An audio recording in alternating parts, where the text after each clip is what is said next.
Greetings. You're viewing a special edition of the BLAINESWORLD show, ordinarily heard on WPVM FM 103.7 on the radio, but this is the special edition, and it's going to be seen by folks on Facebook Live. And I'm your host, Blaine Greenfield, and I'm here in my Zoom studio in Fairview, North Carolina. And ordinarily, what we do is focus on the Asheville theater scene, as well as positive news and information about people and organizations in both Western North Carolina and throughout the country. And to that end, it's my pleasure to introduce my only guest today, and he is Jeff Hutchins, and he is a playwright, a author, a composer, a whole bunch of different things. Welcome aboard, Jeff. Jeff? Thanks very much, Blaine. I'm delighted to be with you today. Okay, well, I should say this evening. It gets dark early now. It's the shortest day of the year. Indeed. And Jeff, what you can also do is wave to all your fans and friends in Facebook world. So if you're watching, you can wave to everybody. Great. Hello, Facebook world. And Jeff, this is the first time actually I've met you online. You and I have spoken on the phone, and you and I are going to meet in just a couple of weeks at the show you're working on. But for the benefit of the people who don't know you, Jeff, you grew up where? Well, I was born in New York City, but I grew up in Saudi Arabia. My dad took a job with the oil company in Arabia in 1953, and his family, including me at age 6, moved over there in 1954. So I spent the next 12 years, most of them in Saudi Arabia, except I went away to high school. I graduated from a high school in Beirut, Lebanon. So when I came back to the United States to go to college, I went to Boston University starting in 1965. It was really a foreign country to me. I had spent very little time in the United States since age 6. So it's an interesting way to grow up. When you were growing up, did you know you wanted to be in theater? No, I had actually almost no interest in theater except as an audience member. We would come back to the United States briefly every 2 years just to see family and do that. And the first time I came back, I was 8 years old, and my parents took me to a Broadway show because New York City was our home base. So they took me to a Broadway show. I'm pretty sure it was My Fair Lady. And that was the first show. And so I was absolutely hooked as an audience member. I was enchanted. I loved the songs. I made my parents buy the album, and we listened to it probably ad nauseum. And I always loved the theater, but when I went to college, I actually studied broadcasting and film. So I got more interested in the television image than the stage, the live on stage type of entertainment. Did you ever act in a show? Not since I think 5th grade might have been the last time. Oh, so you remember you were in a show in 5th grade? What was that? Oh, just some little skit in the classroom. I mean, it was nothing. Oh, okay. It was, no, I never got the acting bug. I almost got it a few years ago after I retired. I thought, I'm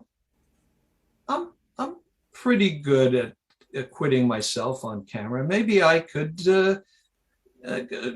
try out for something. So I saw an audition. I think it was at NC Stage, right here, and it called for, I don't even remember the part.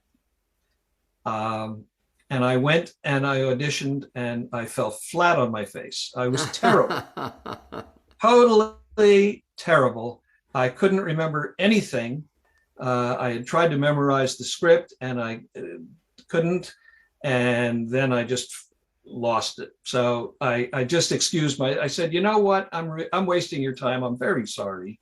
And I hope your show goes really well. And I left 3 minutes into the audition. It's funny you said it, because and someday we'll compare other experiences, but I have a similar kind of experience in that I'm not great at memorization. And it's terrible to say that, because the more you say it, the worse you are.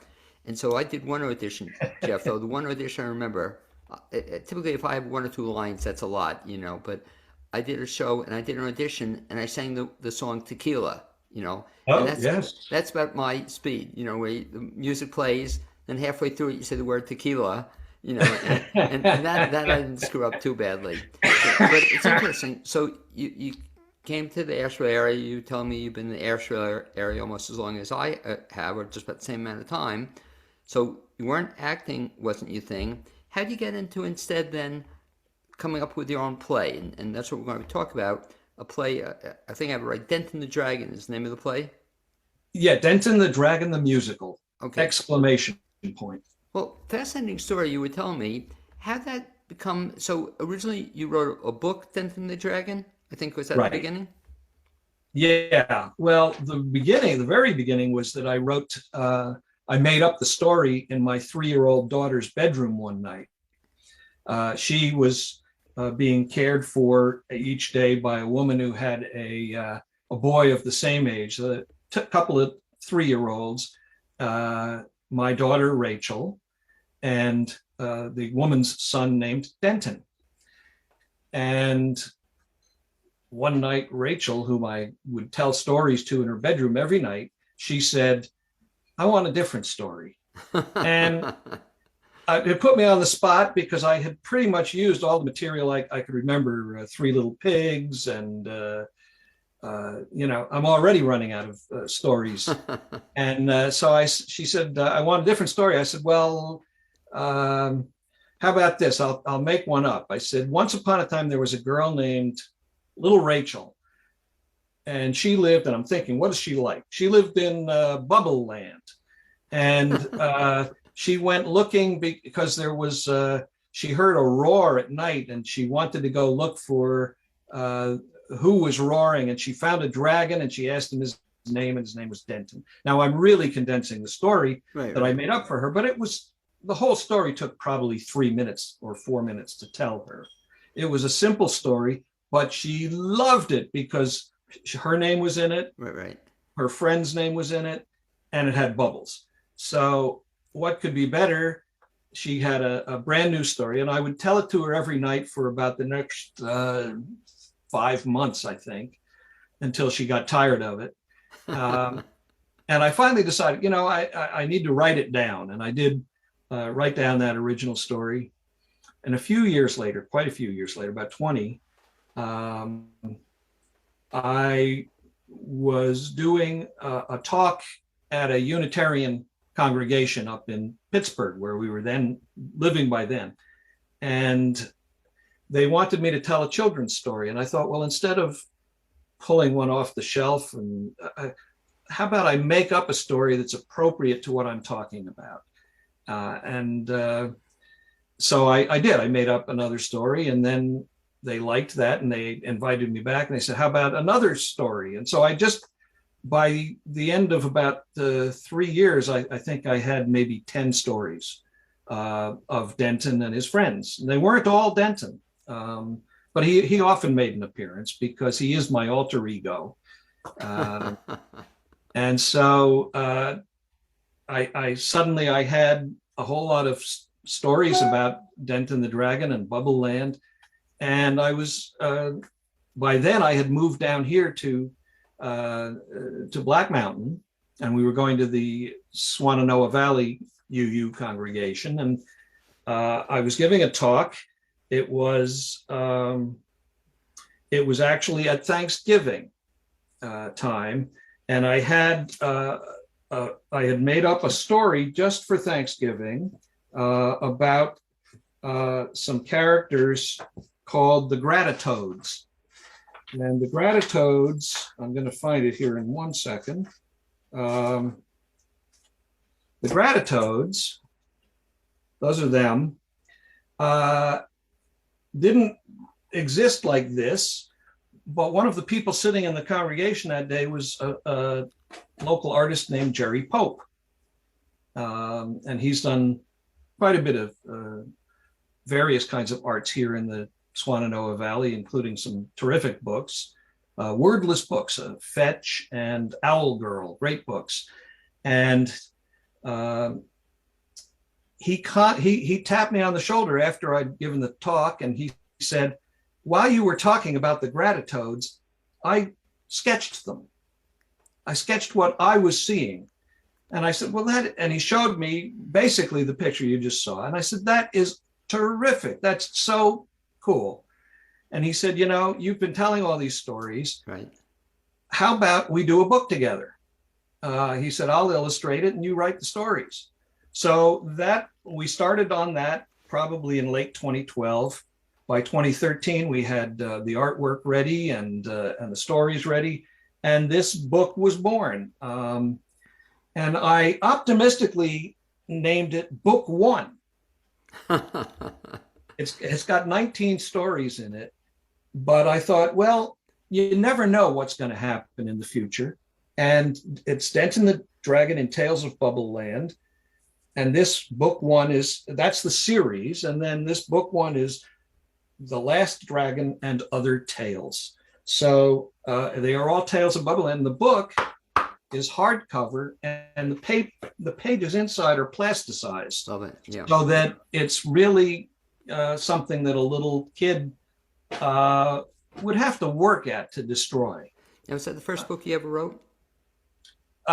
First children's book I ever wrote. I'd written I'd taken a stab. After I retired, I had always wanted to be a writer, and it just never happened. And I took a stab at writing some novels for which I had absolutely the best ideas in the world. And decided to take a shot at that. And actually, I think at least a couple of them turned out rather well. I just finished a fourth novel earlier this year, and it's actually pretty horrible. So I know now that I'm capable of bad writing. But by the way, I should have asked you, so you said you retired. What other life did you have before you became this writer, playwright kind of guy? Well, you're familiar with, and I'm sure many of your viewers are familiar with closed captioning. Right. I worked in the field of captioning from 1973 for the next 33 years. I helped invent closed captioning. I do not have patents on it because I did not believe that that something as important as captioning should be beholden to one person. And I'm not the only one who invented pieces of it. I could have patented the pieces I invented, and I felt that was not the way to go. No one else did either. I mean, all of the pieces of that technology were, as far as I know, patent free, because it's an important technology that's changing the lives of millions of hard of hearing and deaf people, not just in America, but around the world. And that technology really should just be out there and should be used to make video programs accessible. It's funny you said that because, I think I mentioned to you that it's not only for the hard of hearing, but everybody loves it now, or I personally love watching Netflix or anything else with the captions. It makes a big difference, yeah. It really does make a difference, not just for British stuff, but for anything, it just, it enhances my enjoyment of what I'm watching, or I get 98% of it, 99%. So thank you for your work in that field, but we'll now, yeah. So after working on the invention and the technology and getting that developed, then I, with 4 other very handsome and intelligent gentlemen, we started a closed captioning company called VITAC, VITAC, and that company grew. We sold the company in 2000. I retired in 2002. I started a trade association of captioning companies and worked on that until 2006, and then I fully retired. So that's when you came to this area, so back in 2008, give or take. It took us a little while to get from Pittsburgh to down here, but we love it. Now let's fast forward to then 2008, we write the book, or whenever you wrote the book, 2000, then progresses to 2012. I think you said you wrote the book. 12 and 13 was working on the book. So now take us, if you would, Jeff, from writing a book to all of a sudden now having a musical that's going to be playing in Black Mountain in just a couple of weeks. Well, the problem, Blaine, is that I know creative people, and that is a curse. Trust me. When you know creative people, there's no shortage of people who will come up to you with ideas. and say, that's a great book. I really loved it. Now you know what you should do? And so somebody immediately came to me and said, well, you know what you should do? You should put out a CD of songs. You should have some songs to go with those stories because they're wonderful stories. 19 stories in one book. It's great. Do it. So being young and foolish, I thought, why not try it? And so I began approaching singer-songwriters, some of whom I knew and some of whom I was introduced to. Not all of them local, but I went to people and I said, I'm going to send you a book of 19 stories.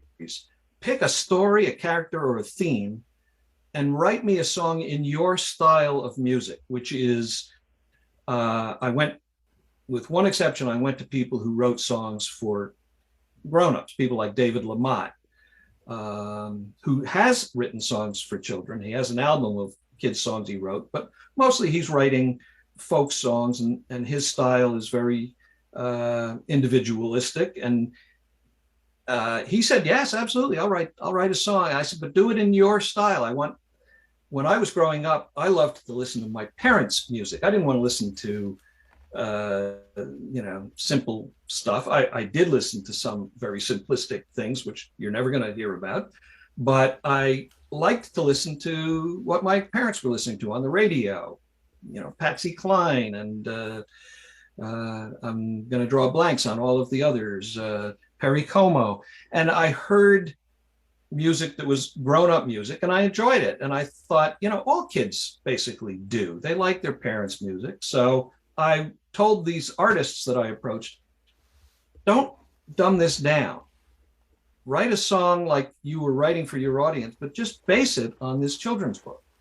So I got 8 singer-songwriters who agreed to do it, and the result was a CD called Songs of Bubble Land. Denton the Dragon presents Songs of Bubble Land. And there's 13 original songs on here, of which I wrote 5. And I'm not a musician, so I needed help.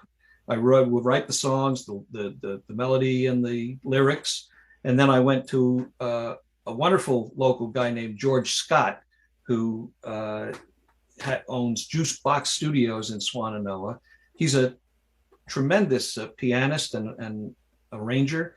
And George and I worked together, and we produced 5 songs. And then he also helped engineer the songs for most of the others, like Timmy A. Bell and David Lamott and Jane Kramer, who all contributed wonderful songs to this disc. One of the songs that I got, this is all connecting somehow. One of the songs that I got was called Why Change the World? It was written by 2 young men that we know, that we've known for some years, Griffin Matthews and Matt Gould. They are, Griffin is an actor. He's currently one of the stars in The Flight Attendant on TV. And we've known Griffin since he was a little boy. And his husband is Matt Gould, who is a tremendous composer. And together they were working on writing musical theater shows. And so they agreed, they contributed a song, and it's very theatrical, Why Change the World? And it was based on the story in our book, a story of a girl called Lily Rose. And this song just moved me so tremendously. First time I heard it, I got goosebumps. I still get goosebumps every time I hear this wonderful song. And after listening to it for a few years, I began to think, I guess this was around 2017, I thought, that song could be on stage. It's that good. And I began to think of how I could make that happen. So I began writing a story using the characters. And my intention was to dramatize the stories that are in the book, but I realized that wasn't really the best way to approach this. So I began writing new story, and I would get to a point and I'd think this ought to be a song. And I began writing, so I ended up writing the lyrics to like 13 songs, I think. And then I needed George Scott's help again with some of those, but I also went back to Matt Gould and I sent him lyrics and I commissioned him to write, to set those lyrics to music. And he has done a phenomenal job. It's for a local production, which is what we're going to be, and just a step above community theater, because I've hired professional actors. It is far out of the ordinary for what you normally would expect at this level of theater. It is, I think the songs are right up there with memorable, catchy, fun Broadway songs.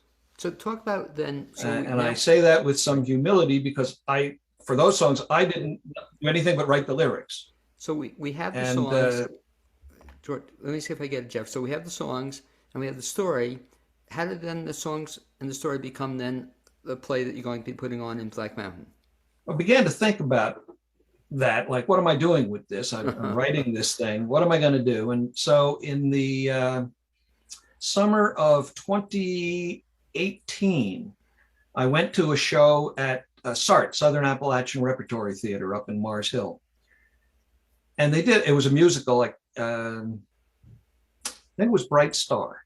Great. I loved it. Right. It was terrific. Yeah. And I said to my wife, you know, one of the actresses on the stage there, boy, would she be perfect as little Rachel. So I went to someone I knew in Black Mountain who said he was there. And he said, oh, I know her. So we began talking. He became for a short time, the theater director at the Black Mountain Center for the Arts. I went to him and I said, I've got this show, I've got a script, let me show you. And he became interested. And we started talking to the Black Mountain Center for the Arts about, could we do this show there? Now, this actress that inspired me so well that I thought would just be a perfect little Rachel, we contacted her and she was in the process of moving to, I think, Nashville. So she said, no, I'm sorry, I'm not available to do your show. But then we auditioned some other people, and I thought, well, the first thing I'm going to need is a good music director. So someone recommended Aaron Price to me. Sure. And Aaron, I showed him the script and I showed him the songs that we had. He said, this is great, I'm on board. So for about a year and a half, Aaron worked with me on developing the show. But this all started to kick into high gear around November, December of 2019. And that was about 2 months before the pandemic hit us. So we had things rolling along. We had cast the show. I had a music director. We've got some songs. We got a script. And then, bam, the brakes got applied really hard. We all fell forward, hit our heads on the seat in front of us, and that was that. We tried to keep the idea going, and a couple of the people involved at that time, including Mike Yao, said, you know, I really think you've got something here. This is really a pretty special show. I don't see, Mike said, I don't see shows like this all the time. I don't see scripts like this all the time. You've got something and you need to push it forward. And he was going to be my Denton the Dragon. But with all of the delays, for a time, Asheville Community Theater was interested.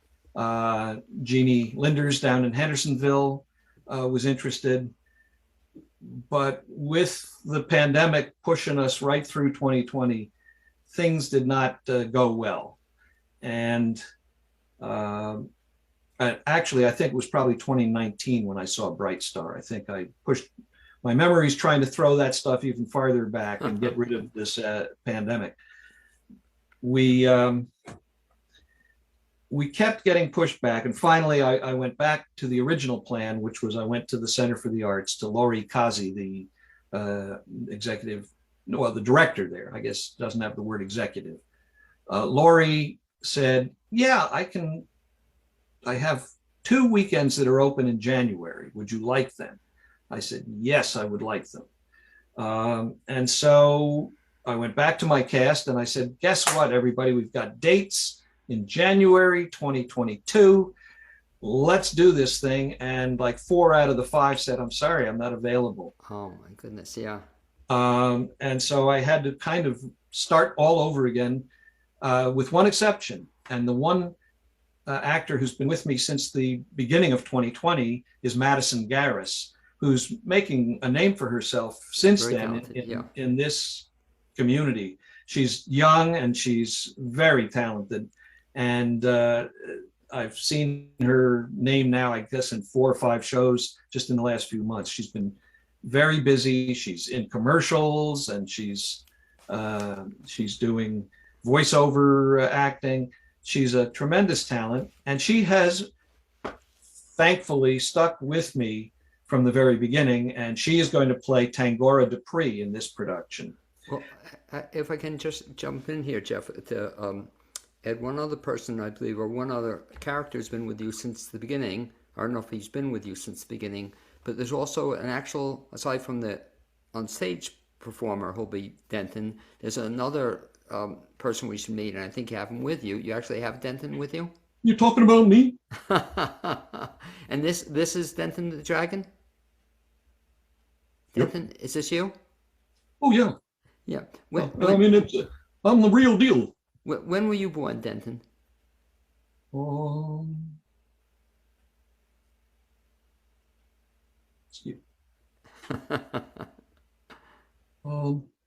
Well, the story started in 2013, but here's the deal. I'm only 3 years old, so go figure. Okay. So but the thing here, you know, what people don't realize is that a 3 in dragon years is like, you know, it's like 6. 3 in your years, it's like 6 dragon years. So think of me as 6. Now, when people come see Denton the Dragon in Black Mountain, will they get to meet you also? I don't think so. Maybe I'll do a cameo. Okay, well, but what I mostly did was for 6 years, every Wednesday, I would visit children at the Mission Hospital who were inpatients. And I'd go in their rooms and I'd sing to them, and I'd put on a show for them. And then usually something would happen, like they'd break off my arm or vomit on me or something, you know. So it was traumatic, actually, but fun. Well, that's interesting. And Denton, if I can say goodbye to you for the time being, because I want to go back to Jeff to finish up the interview. But very nice meeting you, and I hope to meet you in person sometime soon, too. Oh, well, thanks. I look forward to that, Blaine. And by the way, I just want to say, a lot of people think that maybe Jeff is a ventriloquist, but the truth is, it's me. I'm the ventriloquist. Oh, really? Now, you'll notice that Jeff's lips are moving. Watch. You think it's me talking, right? Right, exactly. It's him. Did a great job, Denton. Thanks for clarifying that. Yeah, sure. Okay, Blaine, take care of yourself. Okay, buddy. Hope to see you soon. Bye. Okay, thanks. Boy, Jeff, the things you learn. Thank you for introducing me to Denton or letting him talk for you. He is my alter ego, really. My wife worries a lot about my wife Diane. Shout out to Diane. My wife Diane worries about my mental state. Okay, and let's talk back to your mental state. Let's bring this now into focus as we wind down here a little bit. So Denton the Dragon, very exciting. It's going to be a world premiere coming up. Give me the dates and location, all the good stuff, Jeff. Sure. Well, we're going to have 6 performances. We're going to start our world premiere is Friday, January 7th at 7 p.m. at the Black Mountain Center for the Arts on State Street in downtown Black Mountain. Holds about 70 people, so get your tickets early. You can go to blackmountainarts.org/theater and spell theater the British way with the R-E, but it's blackmountainarts.org/theater. And they have information about that. And also, I've got information posted on Denton's Facebook page. Just go on Facebook, Denton the Dragon, and you should be able to find Denton the Dragon, fictional character, accept no substitutes. And if you would, go back to, so it's going to, you mentioned the opening date, Talk about the 6 times they can see the show then again, if you would, please. We have 4 evening performances. So both Friday and Saturday, the 7th and 8th of January, the 14th and 15th of January are all evening performances at 7 p.m. And then we have matinees, one on Sunday, January 9th at 2 p.m. and one on Friday, January 14th at 2 p.m. And we're hoping that people that don't like to be out driving at night, etc., might come to that. A lot of your listeners might think, oh, it's a kids show. It is not a kids show. As I was saying earlier, I like to entertain children by giving them something that's age appropriate, but really aimed at grown-ups. The songs are grown-up songs. They're not I love you, they're not dumbed down. And I expect a lot of adults are going to come to this show without a kid in hand. And they're going to be just as entertained as anything else. I will. Let me ask you too, the show itself, one of the things I also liked about it too, the length of this is how long? It's 70 minutes with no intermission.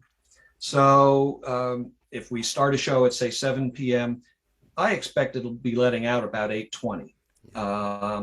And hopefully, if you have brought little kids with you, they're still alert at 8:20, and you get them home and throw the little suckers in bed. Well, it's funny you say that because, yeah, as I may have told you, as I get older, I like shorter, I like earlier. So this is like perfect, for me. Yeah, me too. Me too. No, I had to make sure it wasn't on after my bedtime. Right.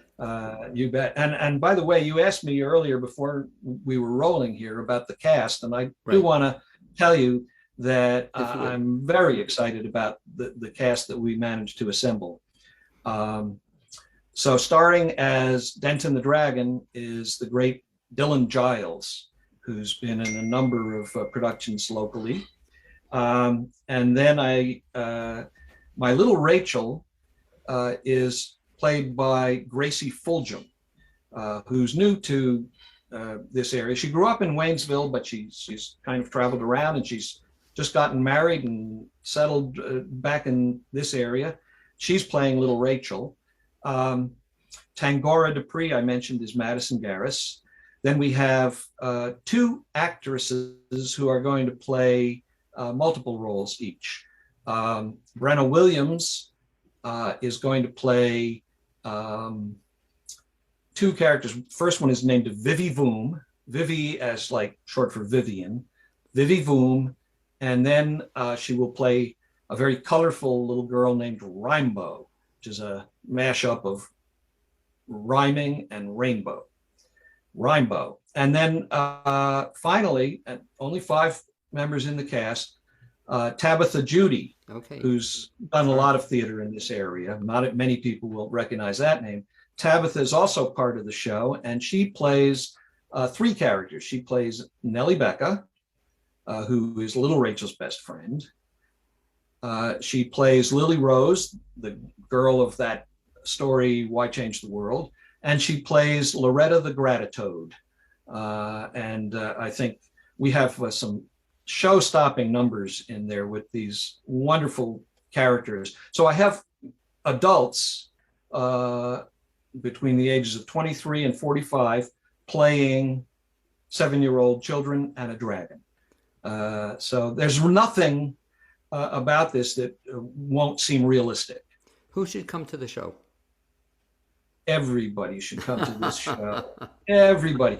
I'm telling all my friends, many of whom, have grandchildren but live far away, come anyway. Come see the show, because the songs, you're going to leave the theater singing at least a couple of the songs. They are earworms. When you hear the song Dinosaurs Are Extinct, which Denton will sing, you won't be able to get that out of your head for days, and you'll be cursing me, and I'm okay with that. And what's so exciting about this, for you it must be, that here you had this thing that started in 2014 or 15.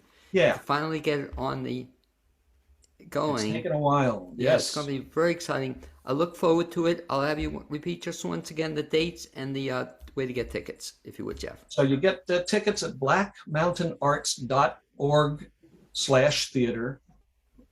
If you leave out the slash part, you'll just get to their main page and you can navigate from there.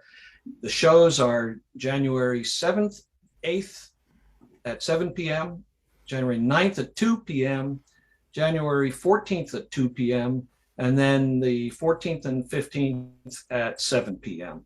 And the show's 70 minutes, no intermission. Bring a kid, don't bring a kid. I honestly think that any child under 4 is not going to be well entertained.